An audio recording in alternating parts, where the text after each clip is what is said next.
Hey YouTube, how's it going? Kevin Cleary here with a knife video for you. Today I want to have a bit of a discussion, and before I get started, I'd like to actually get your guys' feedback. I'm looking here at the list of the top 25 best-selling knives for Knife Center so far this year. Really interesting list, and I was really curious about how this list was going to play out. And so now that I'm taking a look at the whole list, there are some definite things that stand out to me. So here's what I'd like to get from you guys. Take a look at the list yourself, and it's going to be rolling in here in a second. So once I start reading off the list, I'm going to put the list up here on screen. But take a look at it yourself, and I'd like you to answer these questions. Did you contribute to this list? Okay, are there some here that you bought and you're totally glad you did? Are you surprised by the list? There's some here that I go, really? That's a bestseller? Like, I'm sure a few would sell, but some of these really do surprise me. And then the other thing I think that stands out to me is, are there any here that you see and you would go, man, some of these people should have talked to me before buying their knives, because I would have highly recommended that they go a different direction. Okay, so those are the three things I'd like to hear from you. Number one, which of the knives on the list, and if there's multiple, list that in your comment. Which ones did you buy or do you really want to buy? Which ones are you really surprised made the list? And which ones would you wish didn't make the list, or would you have, steered people away from? And I find all of those on the list for myself, and I'll share those with you when we get to the end. Let's go ahead then and take a quick look at the list. I'm not going to belabor this point because you can always pause the video and take a look at the list yourself. And of course, you can always go over to Knife News, and I recommend that you do, and read the list there as well as the other stuff that they've got going on. I'm a big fan of Knife News, so definitely recommend you check it out pretty regularly. Let me go ahead and get started with this list. So number 25 on the list, Benchmade Freak. Now, I'm glad this guy made the list. I really, really like the Benchmade Freak. I would highly recommend it for anyone. I prefer it even over the Griptilian. Actually, I prefer it quite a bit over the Griptilian, and definitely feel it compares well to some of my other favorite EDCs like the Para3 or the American Lawman, or even the steel wheel cut jack that's here on the table with you. That, by the way, made the list a little lower down. The SECL1 cleaver, that's a cleaver that's sort of meant for bushcraft. It's a weird knife, but so I'm a little surprised it's on the list. It feels like a niche item, so for it to be on there is kind of surprising. Kershaw Reverb, this one kind of makes sense to me, just a really, really light EDC or climbing folder. Condor Primitive Bushcraft Knife. Condor makes some good bushcraft stuff, not too surprised to see that guy on there. Pretty decent knife. We Knives 608 Karambit Flipper. Now this one I am surprised. Number one, I'm surprised to see a WE knife at all, because I think, my perception at least of WE knives is that mostly us knife enthusiasts know about them, and outside of that you probably, people wouldn't necessarily know, but clearly a few people know. Number two, I'm surprised a Karambit. Like, that's a pretty, how would you say this? That's a pretty specific type of cutting tool that I would imagine not a lot of people are able to use well. So the fact that it makes the list is pretty surprising to me. Gerber Center Drive. Now this one does make sense. I think Gerber has nailed this one in terms of the way they've designed it, in terms of the weight, the utility. I really want to check one of these out. I haven't got around to it yet, but it's on my short list to buy, and so I definitely want to check out a Gerber Center Drive. And I'm not surprised at all. Even the price point on them is pretty attractive. So definitely makes sense to see that one on the list. And right from the time I saw it, I'm like, yeah, that's going to be a hit for Gerber. Steel wheel cut jack. I happen to have one of these guys, and I'm assuming it's this one that's going to be the best seller because the other one hasn't been around. The M390 version of this hasn't been around that long. But yeah, great knife, really, really great value.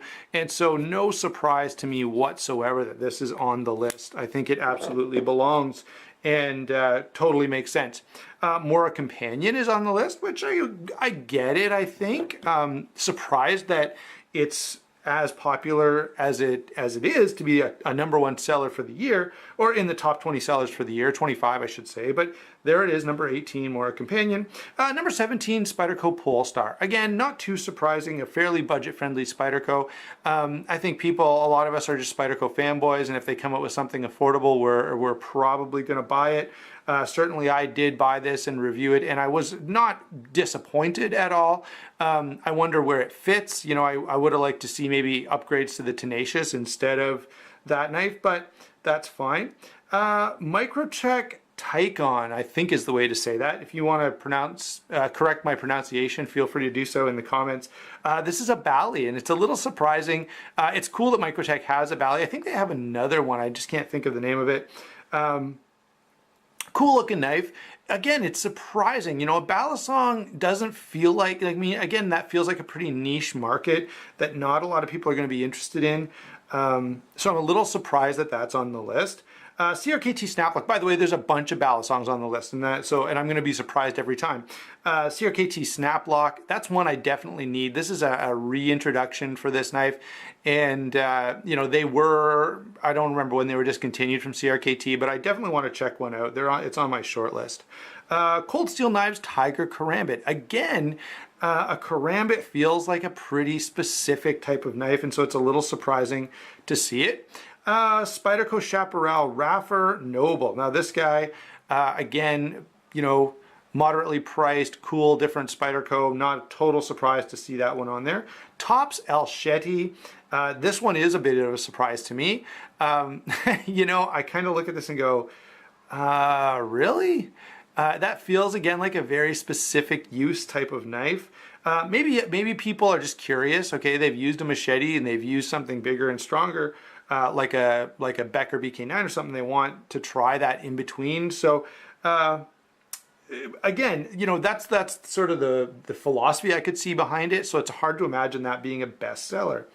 Charade Manila Balisong. So a Charade Bally at a budget price point.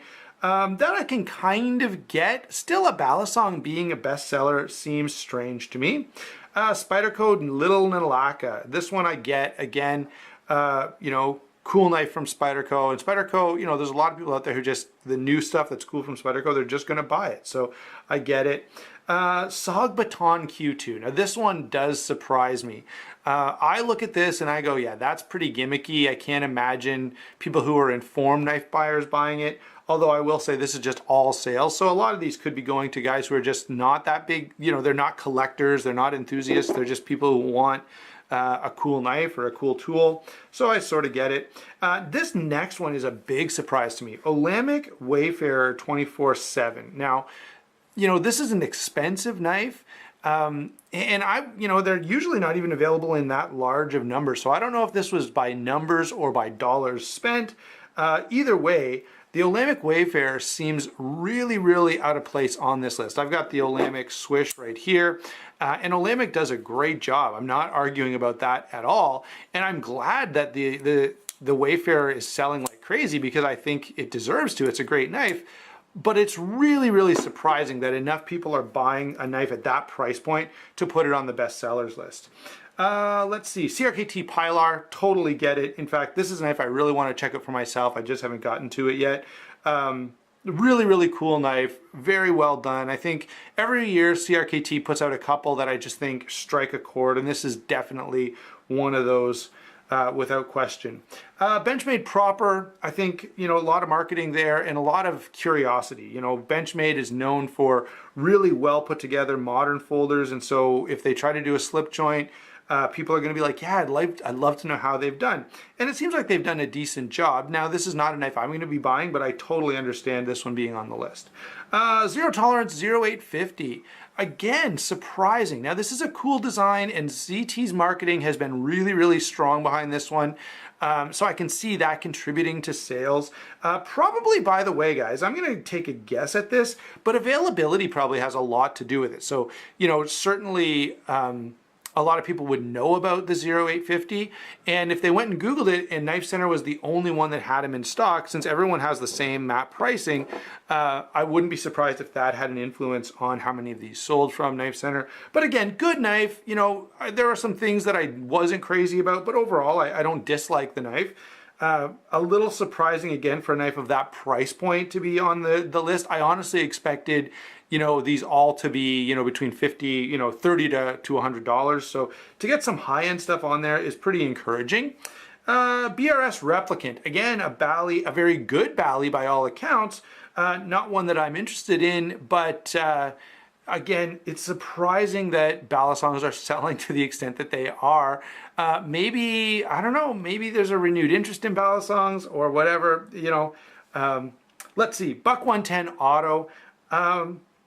I really don't get this one. I mean, you know, as a novelty item or as a collector's piece, maybe, but you know, $110 in any format doesn't really stand out to me as something I'm going to rush out and get. Okay, fair enough. Kershaw Almar AM4. Okay, so the Kershaw Almar collaboration, and they did the larger one outsold the smaller one. You know, I kind of understand, especially, you know, Kershaw put a lot of marketing behind this, so okay, fine, I get that part. I will say this. I think this knife could have been so much better, and I'm a little sad that they're selling as well as they are, because had they slumped in sales, Kershaw would have hopefully gone back to the drawing board and made changes, because I really think this could be an amazing knife with some minor changes, and because they're selling well, Kershaw's not going to be motivated to make those changes. So a little bit sad about that one. And the Spyderco Para3. This one, I don't know. You know, I know there are some states where a knife has to have under a 3-inch blade, and so someone who, you know, lives in a state like that wouldn't be able to carry a Para2, and so they'd carry a Para3. All right, fair enough. And I know there are people who like 3-inch blades. To me, the Para3 just doesn't make sense. I mean, why not just buy a Para2? You're getting way more knife. Anyway, it was the #1 seller, okay? And that is a real surprise to me. I really am shocked by that. But obviously there was a lot of hype there, and a lot of people disagreed with me on my assessment of the knife, because I didn't buy one at all. I just totally skipped it. All right, so what are the things that I take away from this? Let me quickly, you know, reflect on this list a little bit now that we've talked about it. There are very few, actually I don't think there are any older knives. I guess the Mora Companion's been around for a long time, but there's, you know, no Para2, no Griptilian, no, you know, Cold Steel Recon 1, or any of the standard knives that we're used to hearing about. It's surprising that they're not on the list, but I think that tells us something about the nature of the knife industry, and that is new is cool, right? You gotta be, you know, the newest thing is what everyone's after.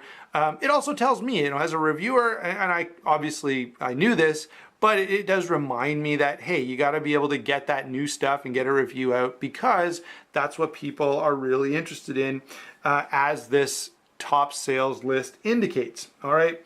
Yeah, I am a little surprised that there's no sort of industry standards that, you know, are pretty good sellers for the companies. Okay, SOG being on the list and Buck being on the list and a few other knives on this list kind of indicate that maybe there's some inexperienced people. And that reminds me again that, you know, I review knives as a knife enthusiast and as someone who's interested and fairly knowledgeable. Sometimes I forget, guys, that there are a lot of people out there who are just going to walk into the store and buy a knife, or just going to go online and buy a knife, and they're not going to give it all that much thought, okay? And so I think some of these are going to some of these numbers are going to be explained by the fact that you have a lot of people who maybe aren't that knowledgeable about knives making these purchases. Again, related to this is the weird knives that are on this list, okay? 3 Balisongs on the list, 2 Karambits on the list, a cleaver, and a heavy machete. Those things feel like super, super niche items, okay? And niche items are great, but it doesn't make sense to me that they're best sellers. So that's really odd to see these guys on the list. Obviously, you know, there's a lot that is being influenced by marketing, and, you know, that's, I don't know. I look at all of those knives and just go, yeah, I have no practical purpose for any of them. Some of them look cool, like the Wee Knives Karambit looks awesome. It's a great looking knife, but it's just, I would have no use for that, okay? And now let me share with you my favorites on the list. Of course, the Benchmade Freak, awesome, awesome knife. I'm totally, you know, I love that knife, and when I'm done reviewing the Benchmade Bug-Out, which I'm working on right now, and the review will probably come out in a week or two. By the way, I've been fairly impressed with it, but I may put it up for trade and just make a straight trade for a Freak, because I really like the Benchmade Freak. CRKT Pilar, I get it. Those were so popular that they were really hard to get. When you'd go to websites that had them in stock or that were carrying them, they'd be out of stock, and like they'd come back into stock and all of them would be bought, and they'd come back into stock and then all of them would be bought. It happened multiple times. Cutjack makes total sense. Great knife. Olemic 24/7, again, a great knife. ZT0850, great knife. You know, I'm not crazy about every aspect of the styling on it, but in terms of performance, I have no issue. Finally, my least favorites on the list. Let's quickly talk about those. The Para3, you guys know my thoughts on that. I've shared it with you a few minutes ago. The Elmar 4 is almost awesome, but it's got some issues that I feel bad that it made the list, because it's selling so well, I don't think Kershaw will be properly motivated to fix it. All right. Those are the two that stand out to me as, you know, sort of why are people buying this. Otherwise, I kind of, everything else I can't complain about too much. All right, so those are my least favorites on the list, the Para2 and the Elmar AM4. Overall, I think this is a pretty interesting list to see, and we don't get insights into the industry like this all the time. So I do appreciate that Knife Center was willing to share that data, and that Knife News was willing to bring it to us. I'd love to, again, know your thoughts on those questions I asked. How do you respond to this list? What does it make you think of? And of course, don't forget to like and subscribe. We will talk to you soon.